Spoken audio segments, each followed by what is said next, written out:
যুক্তরাষ্ট্রের কংগ্রেসে ইসরায়েলের সমর্থন কমছে ট্রাম্প।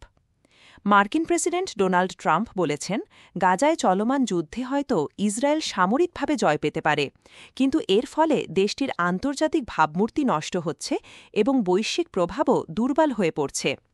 ডেইলি কলারকে দেওয়া এক সাক্ষাৎকারে ট্রাম্প বলেন, যুদ্ধের কারণে কংগ্রেসে ইসরায়েলের প্রভাব স্পষ্টভাবে কমছে।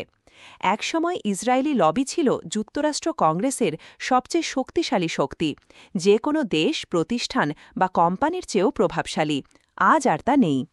তিনি আরও জানান, জনপ্রিয় সমর্থনও আগের মতো নেই, বিশেষ করে তরুণ রিপাবলিকানদের মধ্যে ইসরায়েলের প্রতি অনুকূল মনোভাব দ্রুত হ্রাস পাচ্ছে।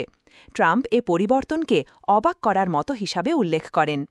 সাম্প্রতিক এক জরিপের তথ্য তার বক্তব্যকে সমর্থন করে। মার্চ মাসে পিউ রিসার্চ সেন্টারের পরিচালিত জরিপে দেখা যায়, যুক্তরাষ্ট্রে 53% মানুষ ইসরায়েল সম্পর্কে নেতিবাচক মনোভাব পোষণ করেন। 2022 সালে এ হার ছিল 42%। রিপাবলিকানদের মধ্যেও পরিবর্তন এসেছে।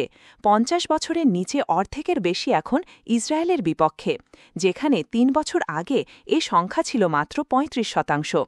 গ্রন্থনা অধ্যাপক মহসিন আলী আঙুর, সম্পাদক ও প্রকাশক মুজিবনগর খবর.com, মেহেরপুর।